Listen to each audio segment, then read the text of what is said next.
Call आएगा बता देना, ठीक है। तो ये चाहे CH2 का अंतर कहो या फिर 14 यूनिट का अंतर कहो, दोनों एक ही बात है।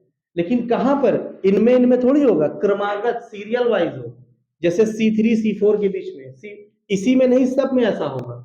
जैसे इसमें देखो C2 है, H2 है, फिर अगर C3 होगा तो H कितना होगा, सोचने की जरूरत ही नहीं, 2 2 बढ़ेगा, इधर 1 1 बढ़ता है, इधर 2 2 बढ़ता है।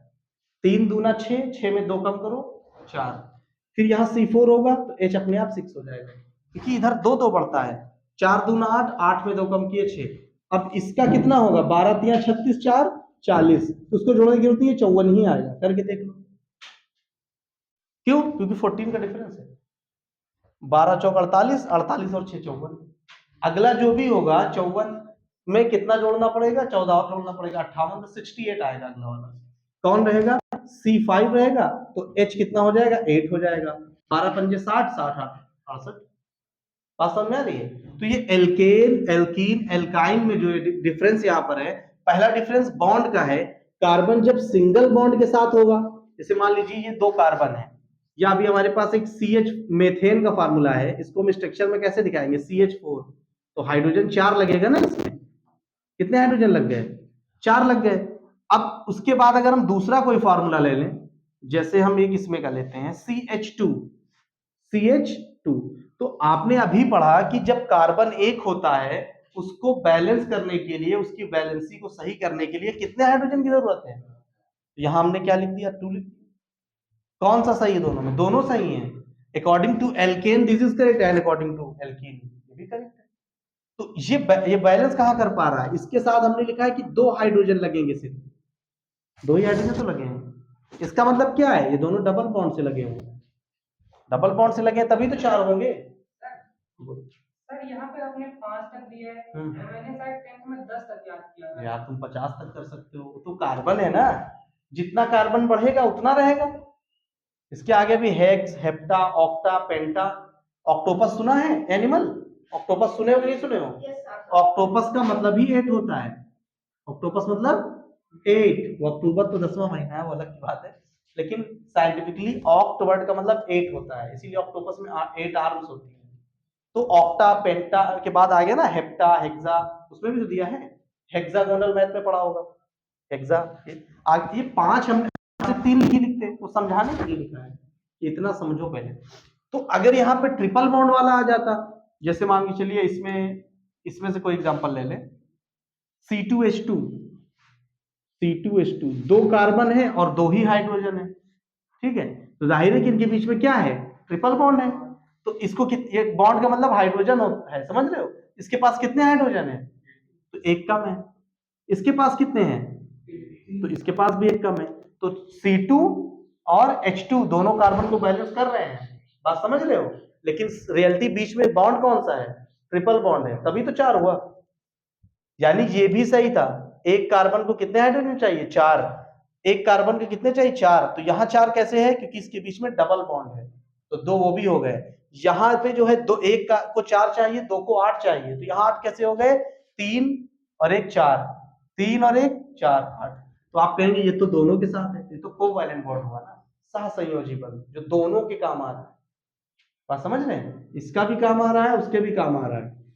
अब जो आपका प्रॉब्लम है, इसमें सफिक्स, पूर्व लग्न, अनुलग्न, है ना, प्राइमरी सफिक्स, ये सारी चीजें हैं।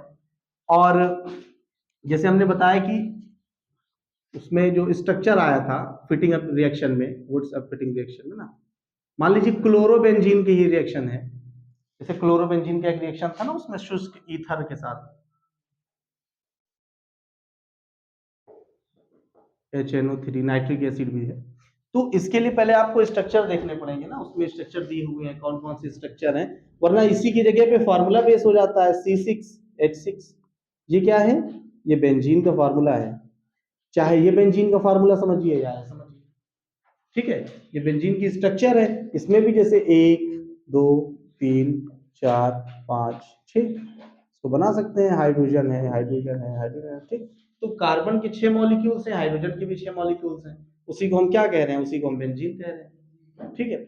अब जैसे फार्मूला आ गया C2H5OH, ये किसका फार्मूला है, C2 देखना है ना, C2 में क्या पढ़ते हैं, एथ पढ़ते हैं, ठीक है। तो अब ये फार्मूला क्या है, ये एथिल एल्कोहल का फार्मूला है, OH लगा हुआ है ना, एथेनॉल एथिल एल्कोहल का फार्मूला है, ठीक है। तो ये हाइड्रोकार्बन में ऐसा करते हैं कि हम वहां पे कार्बन के नंबर को पहले, सबसे पहला काम हमारा क्या है, देखना है कौन सा नंबर पे कार्बन है, फिर उसी के हिसाब से देखते हैं। जैसे यहाँ पे कुछ क्वेश्चन है जिसमें हमें IUPAC नाम बताना है, ठीक है। एक देखते हैं, जैसे दिया HCHO, सबसे आसान दिया है HCHO। अब इसमें अगर हम कार्बन गिन के नाम बनाएंगे तो कैसे बनेगा ना, कार्बन तो एक ही है, तो एक कार्बन पे क्या होता है, एथ होता है कि मेथ होता है, मेथ होता है ना। यहाँ पे देख लो, एक पे क्या होता है, मेथ होता है। अब यहाँ पे ऑप्शन अलग अलग हैं, इसमें ऑप्शन दिया है कि मेथेनल, मेथेनॉल, एथेनॉइक एसिड, प्रोपेनॉल, अलग अलग है, तो ये मेथेनल ही बनाएगा, ठीक है।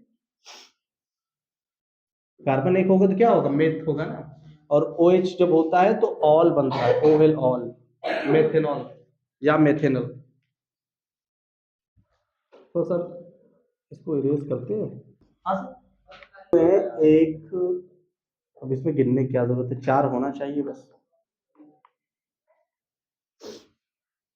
ठीक है। तो इसके पास 4 है ना, 1 2 3 और ये 4, इसके पास भी 4, सबके पास 4 4 हो गए ना।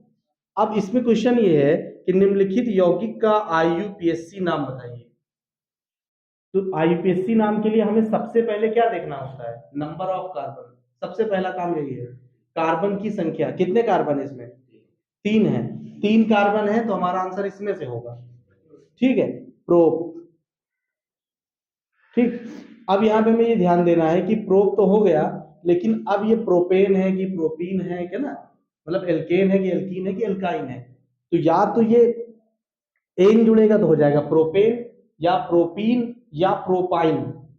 लेकिन एक चीज हमने आपको बताई है, अगर उस पर ध्यान दो तो, जब जैसे एल्केन, एल्कीन, एल्काइन के लिए बॉन्ड भी तो हमने बता रखा है ना, यहाँ डबल बॉन्ड तो है नहीं, तो इसका मतलब ये प्रोपेन है, लेकिन प्रोपेन के साथ साथ इसमें एक फंक्शनल ग्रुप जुड़ा है ना, क्रियात्मक समूह जुड़ा हुआ है, ठीक है, OH भी तो जुड़ा है, तो OH को ऑल ना, यही बात कई बार बताइए, शब्द में कैच कर लिया। OH जो है ऐसे तो बेस होता है, लेकिन एल्कोहलिक के लिए OH जो है इसमें जोड़ा जाता है, तो ये क्या हो जाएगा, प्रोपेनॉल, प्रोपेन था ही, प्रोपेन, प्रोपेन और ऑल नहीं लिखेंगे, वो संधि बनती है ना, प्रोपेनॉल एक साथ लिख देंगे, ठीक है। कलीम ना समझ में आओ दोबारा बताएं, हाँ ठीक। कुछ हम यहाँ पे आपको सूत्र लिखवा देते हैं ताकि आपको आसानी हो जाए ना, कुछ फॉर्मूले, ठीक है, एल्कोहल के लिए,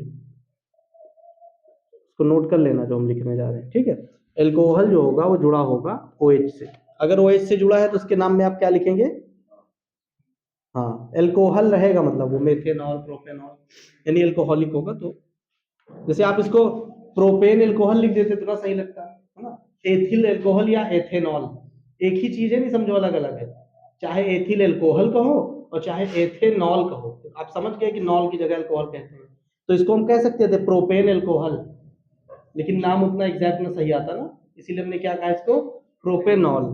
तो एल्डिहाइड में क्या होगा, एल्डिहाइड में CHO, उसके बाद एक कीटोन ग्रुप होता है, कीटोन, कीटोन ग्रुप को हम जोड़ते हैं ऐसे बॉन्ड लगा करके, डबल बॉन्ड से O, कार्बन और O, यहाँ कार्बन के साथ डबल बॉन्ड से ऑक्सीजन जुड़ा हो, ठीक है।